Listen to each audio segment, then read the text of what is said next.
G4 is officially dead. Comcast CEO has made a statement. As of today, G4 is done. It's over with. And I'm not going to sit here and celebrate. I'm not going to gloat. I've done enough bashing of G4, and I think my point has been proven crystal clear at this point in time.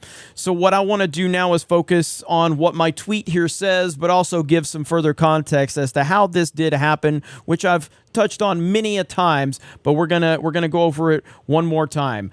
And I said I legitimately feel bad for all the decent people that lost their jobs today because of crazy fucking weirdos. That's why we call these freaks out. I'm not going to celebrate today. I'm just going to send good vibes to the people that deserve it. And I stand by that statement. And that's exactly what I'm going to do at this point in time. Again, I've made more G4 videos than I could count. And I stand by every single video that I made. And I stand by every single person that I called out. Frost is obviously the main person that a lot of people focused in on, rightfully so. But you had other people like Adam Sessler, who's a legitimate nut job.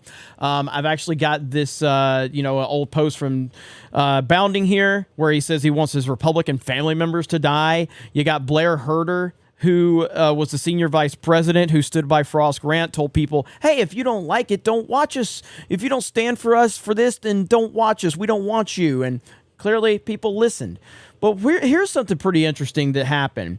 So this is on Twitter. This is the statement from the CEO, and it says, as you know, G4 was reintroduced last year to tap into the popularity of gaming. We invested to create the new G4 as an online and TV destination for fans to be entertained, be inspired, and connect with gaming content. That's really not what it sounds like happened. Over the past several months, we worked hard to generate that interest in G4, but viewership is low and the network has not achieved sustainable financial results. This is certainly not what people hope for, and as a result, not what we hope for, and as a result, we have made the very difficult decision to discontinue G4 operations effective immediately. I know this is disappointing news, and I am disappointed too. I want to thank you and everyone at G4 for the hard work and commitment to the network. Our human resources team is reaching out to you to provide you with support, discuss other future opportunities or other opportunities that may be available, and answer any questions you may have. Thank you again for your hard work. Sincerely, Dave Scott, Chairman and CEO of Comcast. What's interesting about this, and this was posted by Wario64, what's interesting about this is that the completionist responded to the tweet. Hey, this tweet is how I found out I lost my job. How neat. Just proving that these companies and corporations don't give a shit about the people. They just don't. I don't know the completionist, never spoken with him. I would tend to believe he probably wouldn't like me if he knew me or whatever. That's neither here nor there. I have no problem complimenting him. I think he's a really good YouTuber. And I'm sorry that he lost his job as well.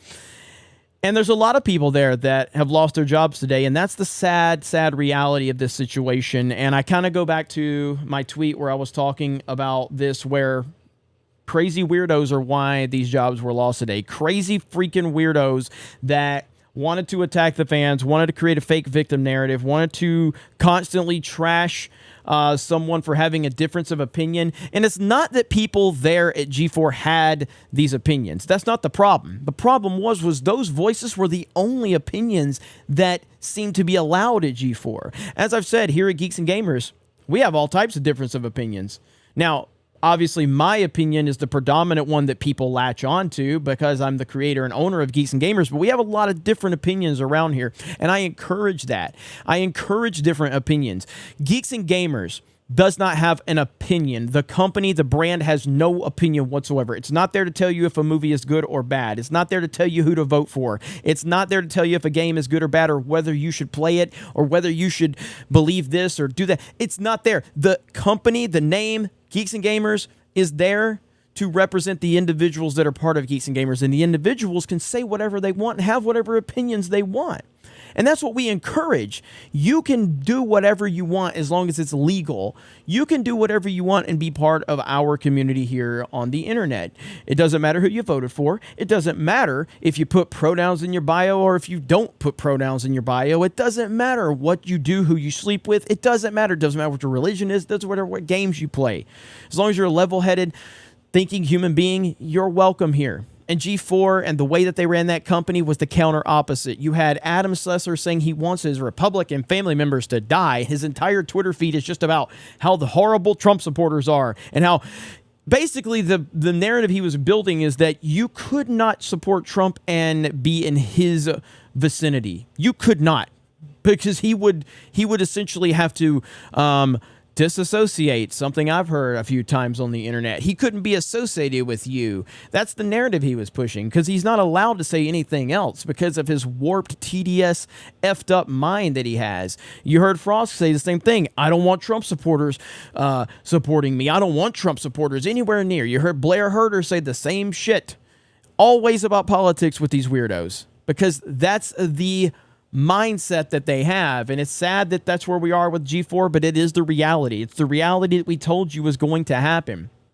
And I sit here today not celebrating, because as this entire story has progressed and evolved, I've gotten to know some people there, and I really like them, and I feel bad for them, and my heart goes out to them. So that's the message that I'm going to end on, is that I hope that everybody that was affected by this lands on their feet, and everyone moves on and just understands that you can't let these crazy left-wing lunatics have such an impact on your livelihood, because they will ruin every fucking thing in their path. They do not care.